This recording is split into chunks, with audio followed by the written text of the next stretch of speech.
The 872nd edition of the MMA Gambling Podcast on the Sports Gambling Podcast Network is brought to you by Underdog. Get up to $1,000 deposit match when you sign up at UnderdogFantasy.com and use promo code MMA SGPN.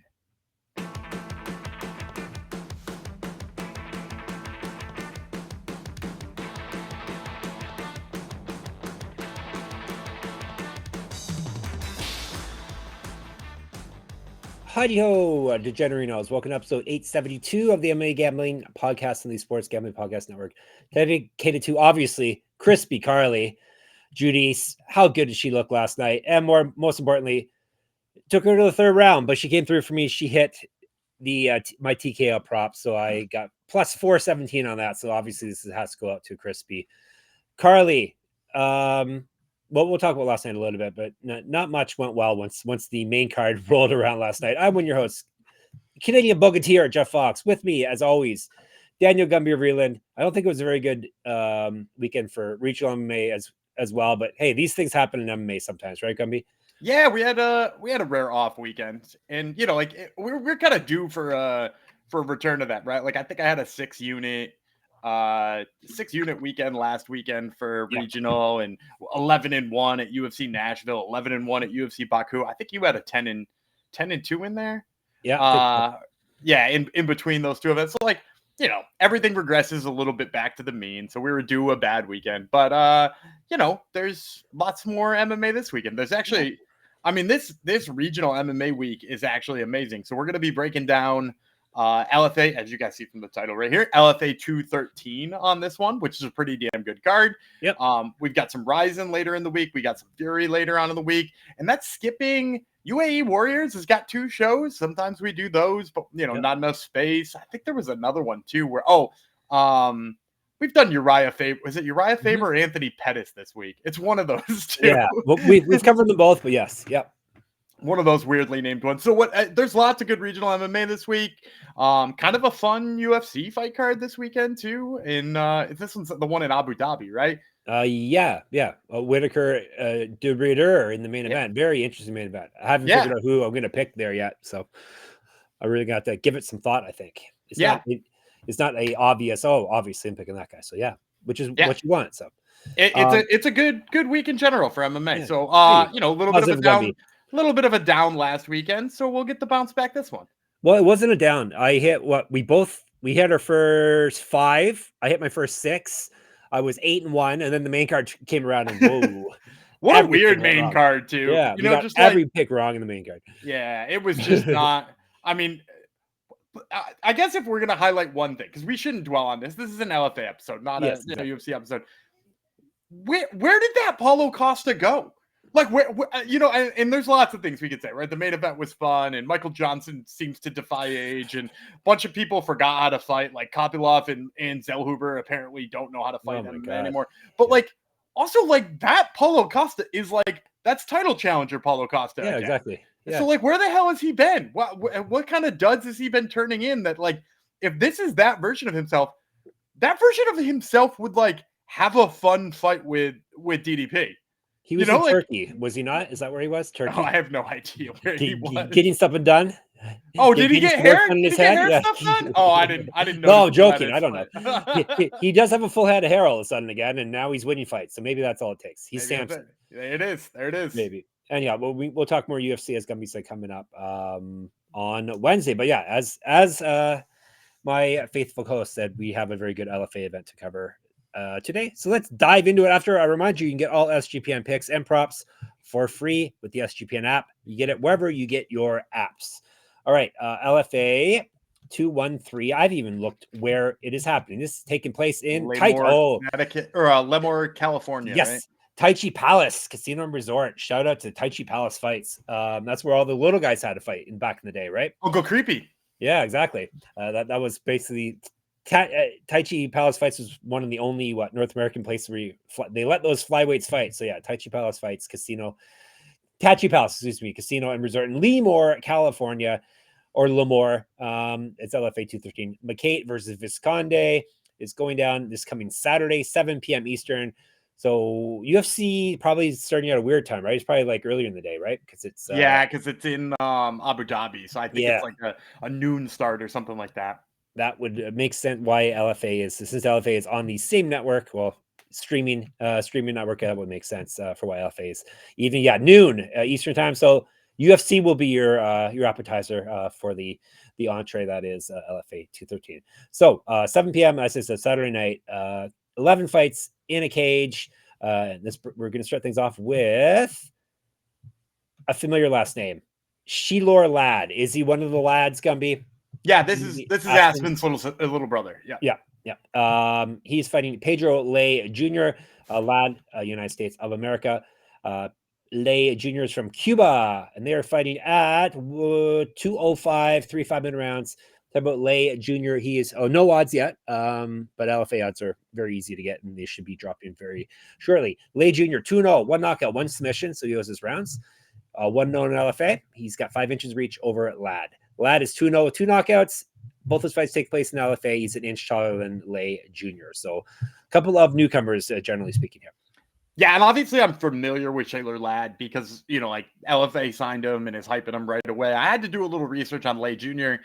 I watched his first fight. He's a little bit frantic for a light heavyweight. He's one of those guys who's coming out swinging for the fences right from the get-go. And I watched his last fight. He stung his opponent maybe within the first 30 seconds of the fight and then immediately was like, oh, this is my chance to wrestle. Yeah, and I was like, that's not good. I was like, damn. And here's the kicker. He wasn't even real good at it. Like, he couldn't, like, I think he eventually got the guy down once, but it was like, it was a lot of like upper body locks and just trying to like muscle the guy to the ground and like, technique completely out the window. I mean, he looked like a 1-0 light heavyweight prospect, right? Like that's what you would come to expect from a regional light heavyweight prospect who's had one professional fight. And then Shealor Lad, yes, he's got the same record, right? Both guys 2-0. But the thing about Shealor Lad is he's got like 9 or 10 amateur fights too, right? Like when you have a sister who's been through the ringer, like, Aspen has, she made sure he came up with like a smart, or at least his coach did, made sure he came up doing the things the right way. He's fought 10 or 11 times already, despite being only 2-0. I think he's going to be a massive favorite here. I know his lines have sort of come down in his last couple of fights because, everybody expected him to be this hot prospect with 9 amateur fights. And, he's shown that he's not quite ready for the big show yet. He's not a UFC prospect until he wins 5 or 6 more fights, right? So, he's still got holes too. So, those lines have come down a little bit. So, maybe negative 300 here is a realistic expectation of where to get him. And I'm going to pick him because the big difference between him and Loai Jr. is the technique. We mentioned Loai Jr., big power, swinging for the fences, wants to get in on wrestling, but can't really. Shealor Lad is the guy who, slowly plods his way in, throws a couple of jabs, gets down on the hips, works for the takedown, has ideas of what he wants to do on top. Is it fast and explosive yet? No, not really. Is he deadly with the hands? No, that part of his game is kind of coming around. But the part I really like about Shealor Lad is that the building blocks are there for him. And I think Pedro Loai Jr. is the perfect guy to test that. Do the building blocks stick around when there's a big guy in your face swinging as hard as he can? I don't know. But I'm going to pick Shealor Lad. Negative 300 would definitely make me worry on a 2-0 light heavyweight. So I don't know how much I would be in on that on my own, or how much I want to burst my parlays with a 2-0 light heavyweight. But Shealor Lad's the official pick here. He's only 83% on Tapology, so people are coming down on him. Yeah, a little bit. The odds won't be that crazy when they drop, hopefully. I mean, if you could get him at negative 225, I'd sprinkle him into parlays at negative 225. That's pretty much the ceiling for you, though. Yeah, and I don't think he'll come. I don't think he'll come in that low. I would be surprised though. He might be one of those guys who posts at negative 400 and then just creeps down because people are trying to fade him. Yeah. But I still think because he's not a flashy light heavyweight, people will bet the other side, and he's still the better technical guy. All right, cool. We're doing lightweights next. Both Americans, Edmund, Kwan, Loai, Abushaar. Let's break her down. Abushaar first is 4-1, two knockouts, 2 submissions, and he's been knocked out once. He has his rounds. This is his debut in LFA. Won his last fight via submission. He used to fight at 170. He's 8 inches taller than Kwan. I think he's 6 feet, if I remember correctly, at lightweight. Kwan, he's bigger than that even. Really? I thought it was 6 and yeah, you could be right. Oh yeah, 8, he's probably like 6'4", more than likely. Yeah, he's a big dude. Yeah. Kwan, 4-0, 1 knockout, 3 submissions. He goes rounds 2. 2-0 in LFA. Yeah, I think Kwan's like, I'm gonna look it up now that we talked about it. Abushaar is 6'4", and he's 155 pounds, or actually last weigh-in he was 159 technically. So all right, Gumby, break her down. So I think Kwan is going to be the favorite here. My guess is like the -350, maybe even -400 range, like a +300 return on Abushaar.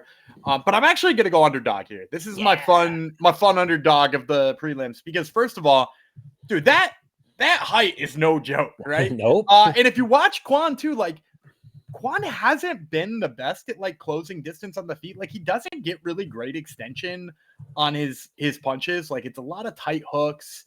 It's a lot of coming up short with a jab. And like Abushaar is, I wrote on this page, weird lanky. He's weird lanky. I think we mentioned Kendall Grove last episode. He's kind of got that kind of build where he's like super long, goofy arms.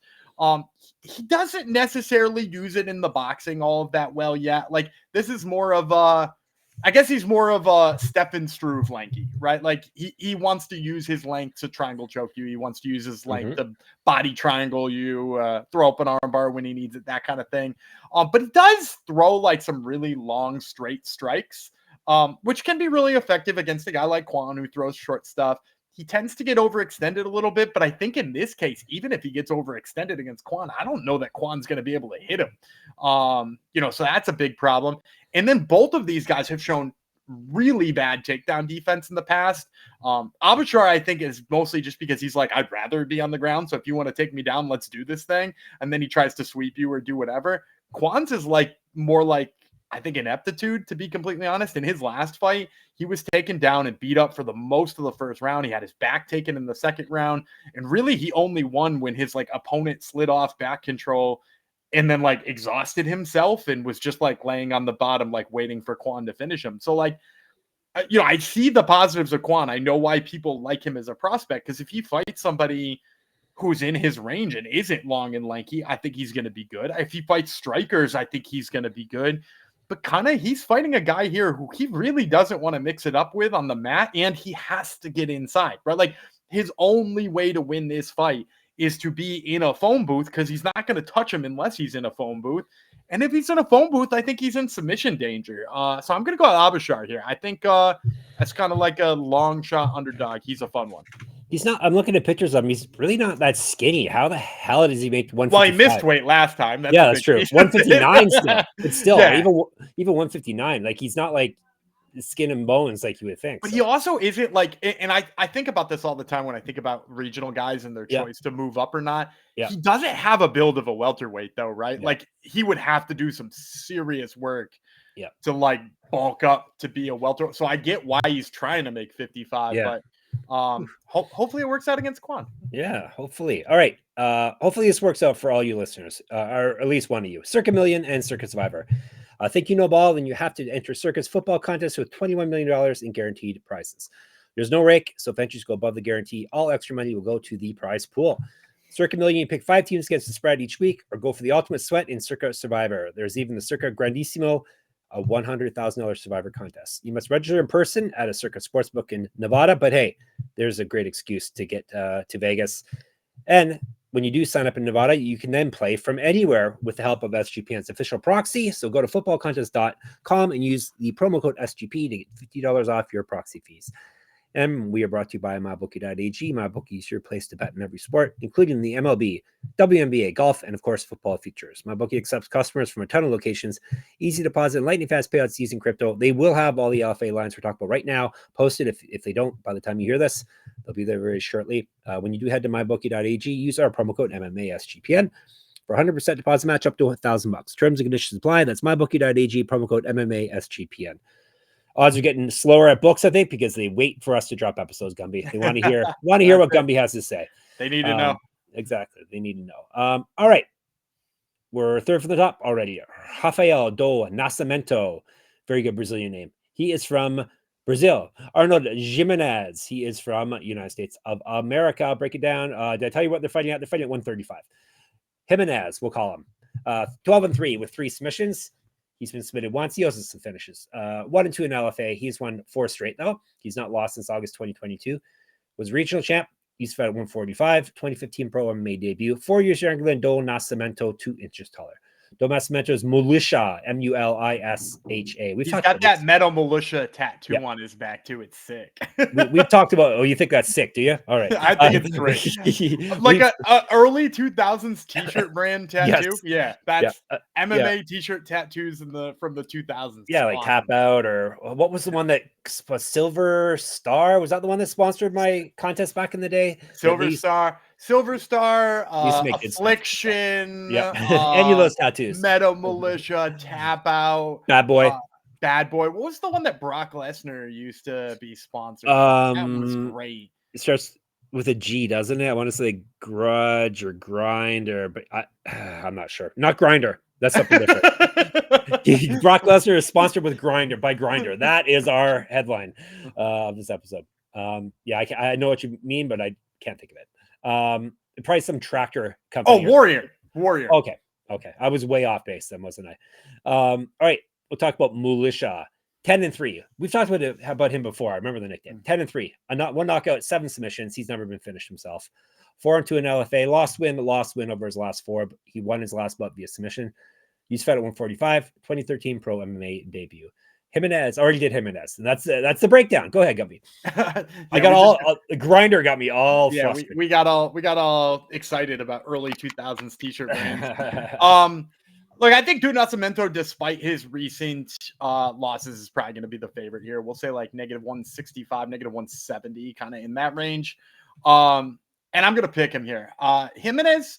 I wasn't super familiar with him. I had to go back and watch him. Like, for some reason, he just did not stick in my brain at all. And when I did, it seems like there's a lot of, if not a Thai background, at least that's like the striking style he's taken most to. A lot of like front steps that make you think like, oh, he's getting ready to check a leg kick or something like that. And he's crafty on the feet. He cuts really nice angles. I don't necessarily like blown away by his power, but he is like, he's a crafty striker. He's also tried to wrestle a little bit, and like most of his wrestling, again, I don't mean to keep beating a dead horse here, but like upper body locks, looking for trips, and not like Henry Cejudo's inside trip, which you're like, damn, that's sharp as hell. But it's like, I thought I was going to take you down, and you're not going down, so I have to try to do something with the lower half of my body. And like that's not really worked for Jimenez in the past.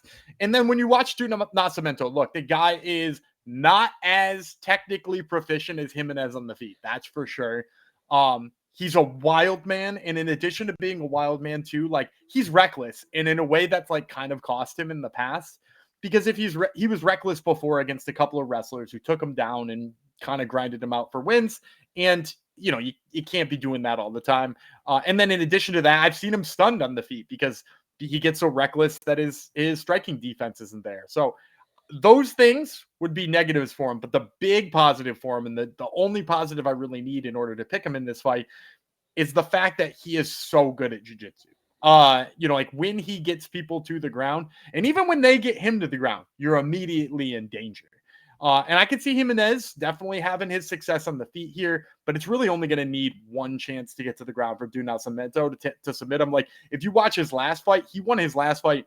The guy was standing and he kind of baited like he was going for a leg lock, but turned it into do you remember when Charles Oliveira submitted Erick wisely with a behind the back calf crusher? Yes. He hit that same calf crusher in his last fight, and you could tell even when he was throwing up the heel hook that he didn't even want the heel hook. He wanted the calf crusher that was coming after it. Immediate tap from his opponent, just like really sharp, really smart setups. Crafty stuff that people aren't going to see coming. And I think Jimenez is just going to fall victim to it just once. And that's really all it takes. So give me Do Nascimento here, probably ever so slight favorite. All right. Do Nascimento. Do pick him. Co-main event time. Chris Gonzalez, Jacob Rosales. They rhyme, and they're both from the United States, and they're fighting at 155 here. So tell you about Rosales first. He's a Lil Badger. That's a good rap name. Good rap name for him. 16-9, 7 knockouts, 3 submissions. He's been knocked out twice, submitted once. 4-2 in LFA. He's won 3 of 4 and 5 of his last 10. Submission win in his last bout. 3-0 in Bellator, RIP. 0-2 in Contender Series. All right, Gumby, you got to remember both people. I remember this. First one was JSP. And then the second one was Victor Martinez. Yes, very good. Victor Gumby. He knows about Lil Badger. All right, so that was Contender Series. He was pretty game with JSP too. Yep. Probably not going to get a third kick at the can though, right? No. He's on the right path too. He's having fun fights in LFA. Yeah. Regional champ. He's fought at 145 and 170. 2015 pro MMA debut. He's also a pro grappler. He's 4 years younger than Gonzalez. Gonzalez CG is the nickname. Oh, I love it when they just use their initials. He's 8-3, 3 knockouts, 1 submission. He's been knocked out once, submitted once. This is his debut in LFA. Loss over his last 5. He's not fought since May 2023. He's not. Let me see. He's not won since February 2023. So he's not fought since May 2023. Has not won in over 2 years now. February 2023. He went 7-3 in Bellator. RIP Bellator. And that's it. That's it. Couple right. Experienced guys. I'm having a tough time lining this one because on one hand we got a guy who's younger and has been on Contender Series multiple times. And you would think that the books would probably lean in his favor, but he's also had like some issues with, his record. It's not the cleanest looking thing. Issues with winning fights. Yeah. And then Chris Gonzalez, on the other hand, like you just said, he had a pretty damn good record in Bellator. He won at least one pretty high profile fight over in Bellator. So like, I'm going to say pick him. I don't really know where this one's going to fall. But I'm going to go on the Jacob Rosales side. And the reason is like, he didn't have his moment on Contender Series, right? And he seems to have resharpened everything that he needed to, because in his first fight or second fight with LFA, his last fight, whenever his last fight was, last fight with LFA, he really started to like put together some very nice combinations on the feet. Like he was pouring it on his opponent, like multiple punch combinations over and over and over again. I also like how his wrestling's looked lately. He's gotten in on the hips a couple of times on guys. The shots aren't from too far away. Just like real sharp looking grappling from time to time. He's probably not going to take down Gonzalez, because if you watch Gonzalez when he was in Bellator, like Gonzalez stuffed, who was it? Max Rushkoff. Remember Max Rushkoff, the guy who quit in the UFC and they never gave him another shot. But he was a hell of a wrestler. He stuffed him a couple of times, and then eventually he hit him with a cross that knocked him back and out. But the big thing for me that I don't like about Chris Gonzalez is it's a lot of like waiting for his opponent to go first. He's real patient on the feet, his guard's up, and he like I said, he's shown a little bit of power, but like it's cost him in a couple of his recent fights. Was it Tim Wilde he fought? I think he just waited too much for Wilde to go first and wound up being on the wrong end of most striking exchanges. Because if you're somebody who likes to counter, the last thing you want to see is somebody who thrives in going first and going forward and is going to hit you with 7 things, and move out of the way on the way. Like, the thing about Rosales is he is not going to throw one punch and pivot, or one punch and hang around and look to get hit. He's going to hit you with 3 and he's going to dance. And like, I think that does really well. And then when you add in on top of that too, if Gonzalez starts getting real frustrated with that and, throwing bigger on the counters, I do think the wrestling game of Rosales has gotten pretty damn good. So, again, I don't know how this one's going to be aligned. I'll say pick him, but I like Jacob Rosales in his combinations. The Tapologists are very firmly on someone's side, 82%. What side do you think they're on? I'm going to say Gonzalez is because of this record. Correct. Yeah, correct. Tapology folk are higher on records than they are on past Contender Series bouts. Well, hopefully the odds makers are as well, right? Because you can use a nice juicy dog to come through here. Yeah. All right.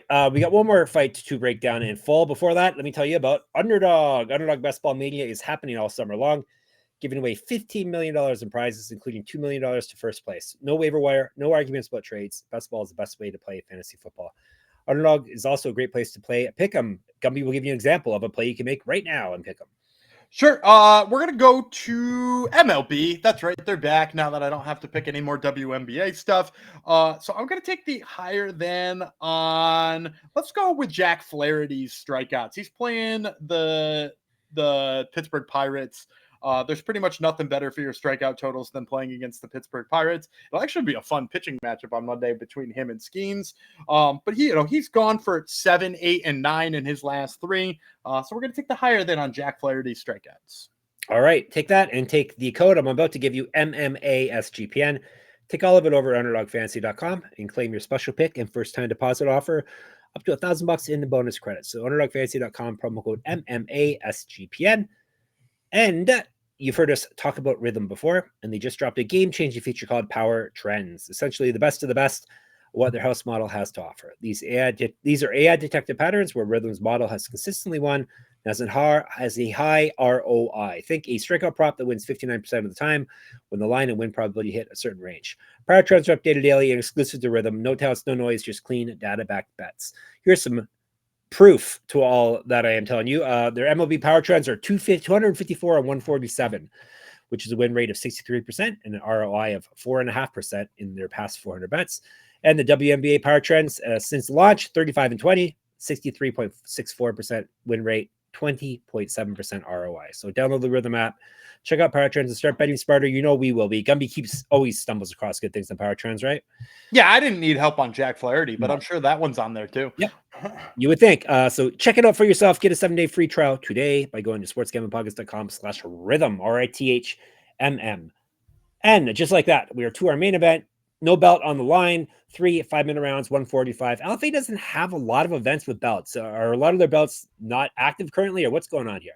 No, I mean, they've got the normal amount of belts, but they also put on 2 to 3 shows a month, right? Don't they put on 2 shows a month? So 24 events, and you only got, I mean, they don't really have that many women's champions either. So they're working with like 7 champs and a lot of shows. So. Very true. Very true. Erick, Visconde, United States, Chris Mecate from the U.S. of America.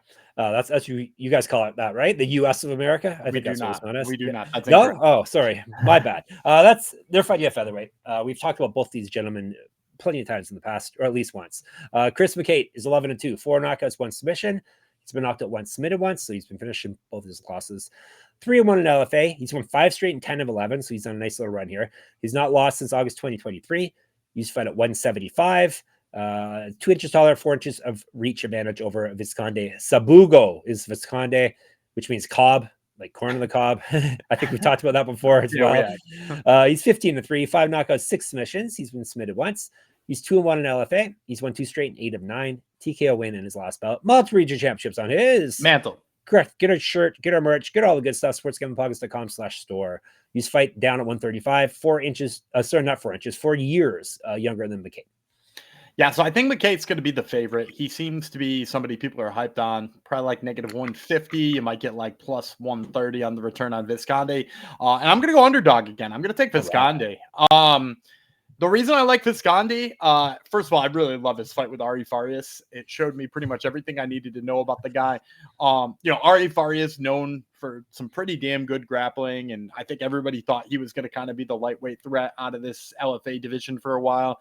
And not only did Visconde stuff his takedown attempts, but he scrambled with him. He wound up in better positions most of the time, and that bodes really well for fighting Mecate, who is like a guy who doesn't necessarily start wrestling, but like can fall back on his wrestling if he needs to. And I think, if he waits any amount of time, Visconde is going to be, able to stuff it. And then in addition to that too, I just love the power of Visconde. He winds up hitting a spinning back elbow directly on the chin of Ari Farias, sleeps him worse than you've seen a lot of knockouts. Like it's one of my favorite regional knockouts of the last year or so. And so like he's got big power, and he does too when he's just throwing. It's not just spinning back elbows that do it. He's got big power. And then Mecate, he's definitely the taller and longer fighter in this fight. But the big problem for me with him is just that like he doesn't use a jab. Like he'll use that long straight, but he really isn't living behind a jab the way you need to, which is weird too, because like one of his best traits is his pressure. He like turns up pressure, makes you fight off your back foot, but then like, and he'll throw a really long straight, be there to be countered, and then he'll throw like a leg kick where his hands drop and he's like ready to be countered again. So like for everything I like about the size of Mecate and what he can do, I think Visconde on the counters is just going to be too deadly for 15 minutes. I wouldn't want to worry about Chris Mcate's chin for 15 minutes if I was in on like a negative 150 ticket on him. So I'm going to take the dog money. I'm going to say Visconde at some point in time catches him. All right. Works for me. This recap will get you some bonus round picks here. He's got Visconde. He's got Rosales. He has got Nascimento. He has got Abushaar. He has got Lad. All right. Lightning round. Zap, bam, boom, pow. Plenty to choose from. So I'm going to take another Rosales in my lightning round. I'm going to take Alondria Rosales, who is the wife of Jacob Rosales, fighting here on the prelims. She was a prospect I really liked like a couple of years ago. She was, I think, 2 or 3-0 at the time. She's fallen to 3-3, but like I do think the skills are still there. Like she's got a really nice ground game, and she's sort of figured out the hands a little bit better lately. And I know the results aren't there for her, but I think Alondria Rosales has got. And they gave her a good matchup. They gave her a girl who's 1-2. So give me Alondria Rosales. And then I'm also going to take Gabby Mecate. Gabby Mecate, for those of you who don't know, 2-time world champion in Brazilian Jiu-Jitsu in both the gi and the no gi. She is an absolute beast when things hit the mat. Right now she's training with Alexa Grasso and Weili Zhang are her two of her best training partners. I know she's 1-0. But like she's such a good prospect right now in terms of her jiu-jitsu. And like, she really took her time to come over to MMA. Like she did the whole jiu-jitsu thing for a while, but when she did, she's done it the right way. Her hands look like they're a lot better than you would expect for a 1-0 Brazilian jiu-jitsu specialist. Like I think she is just going to tear through this division. You're going to see her at like 5 or 6-0 by this time next year. So give me Gabby Mecate and give me Alondria Rosales. All right. You are set now for LFA. Check us out in the Discord, sportsgamblingpodcast.com/Discord. Check us out on the YouTube in the comment section, MMA Gambling Podcast. Check us out on the Twitter, SGPN MMA. He's at Gummy Reeland. I'm at Jeff Fox Writer there. And on Instagram, check out my Substack. I have a weekly UFC pick'em. That's for free and a bunch of other stuff. You should, if you like MMA and you like gambling, you should enjoy it. moneymma.substack.com. Gummy's got another podcast called Top Turtle MMA. Who is on it this week, Gummy? So I am actually talking to the aforementioned Gabby Mecate, who is fighting at LFA this weekend. And I'm talking to somebody fighting on the first episode of Contender Series, Damian Panage, who you might remember we talked about on the show because of his nickname. His nickname is the Baba Yaga. Yes. All right. Check it out. And I saw they were running ads last night for Contender Series. It's almost time. And of course, sportsgamblingpodcast.com, sportsgamblingpodcast.com/store for all your merch needs, sportsgamblingpodcast.com/Patreon for your bonus content needs. Back tomorrow, Little Badger Jeff Fox, Militia Vreeland. We'll talk to you then.